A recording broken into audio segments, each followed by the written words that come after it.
और चलिए अब बुलेटिन की शुरुआत करते हैं बड़ी खबर से। देहरादून से बड़ी खबर, हरिद्वार भूमि घोटाले की जांच पूरी हो गई है। शासन को सौंपी गई रिपोर्ट।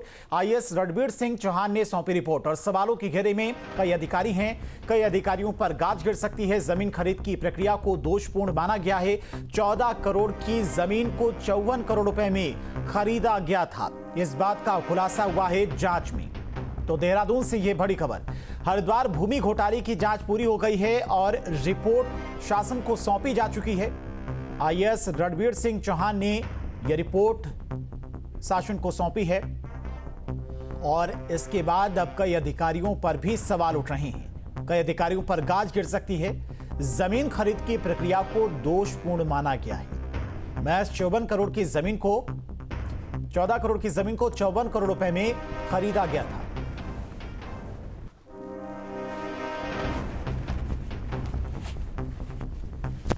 तो नियमों को दरकिनार कर रजिस्ट्री की गई थी। जांच में यह भी खुलासा हुआ है और सर्किल रेट का दुरुपयोग हुआ, यानी कि जो 14 करोड़ की जमीन थी उसे 54 करोड़ में खरीदा गया। लैंड यूज में खेल किया गया था, इस बात का भी खुलासा हुआ है। सशर्ते अनुमति का उल्लंघन किया गया। कई अधिकारियों पर इसके बाद गाज भी गिर सकती है। किसी परियोजना का जिक्र तक नहीं किया गया।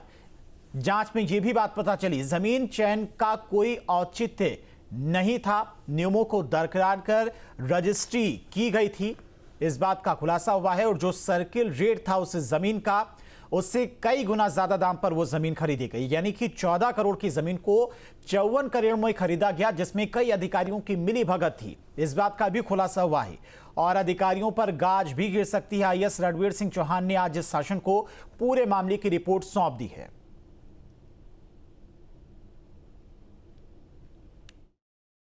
उत्तराखंड के हरिद्वार में जमीन खरीद में हुए बड़े घोटाले की रिपोर्ट आज आईओ यानी inquiry officer senior IAS Ranbir Singh Chauhan ने अपनी जांच रिपोर्ट शासन को सौंप दी है। और इस जांच रिपोर्ट के पुलिंदे में बहुत कुछ लिखा हुआ है और ये जांच 3 अधिकारियों के 2 आईएएस और 1 पीसीएस के इर्द गिर्द घूमती हुई नजर आ रही है। ऐसा घोटाला कि जिसमें अधिकारियों का सिंडिकेट शामिल था, प्राइवेट बिल्डर शामिल थे, बेचने वाला शामिल था, खरीदने वाला शामिल था। इस तरह का घोटाला इतने तकनीकी तौर पर किया गया है, इतना मायाजाल उस पूरी प्रक्रिया में अपनाया गया है कि पहले कभी इस तरह का घोटाला उत्तराखंड में देखने को नहीं मिला है।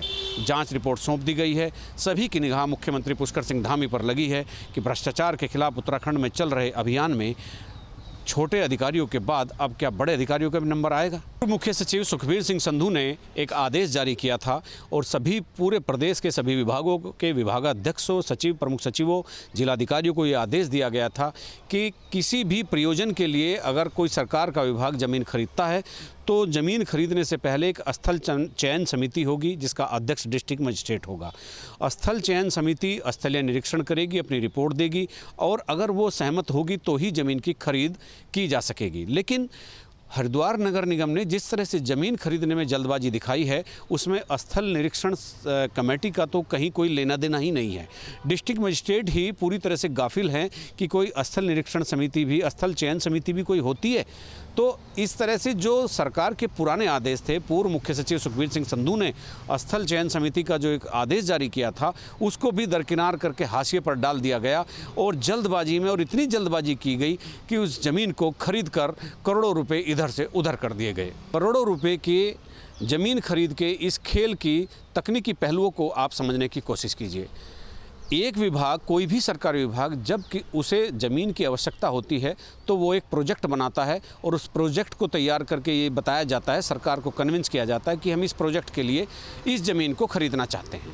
फिर उसका विज्ञापन प्रकाशित होता है, फिर डीएम की अध्यक्षता वाली जो स्थल चयन समिति है वो उसको ओके करती है, उसके बाद फिर जो सक्षम अथॉरिटी है उसको मंजूरी देती है। लेकिन यहाँ पर उसको भी दरकिनार कर दिया गया और नगर निगम ने जो ज़मीन खरीदी है उसमें किसी तरह की कोई आवश्यकता नहीं दर्शाई गई है। उसमें केवल जांच रिपोर्ट में जांच अधिकारी ने लिखा कि नगर निगम ने ये प्रस्ताव दिया कि भविष्य की परियोजनाओं के लिए हम इस ज़मीन को खरीदना चाहते हैं, लेकिन भविष्य की क्या परियोजनाएं होंगी उसमें किसी तरह की कोई स्पष्टता नहीं है।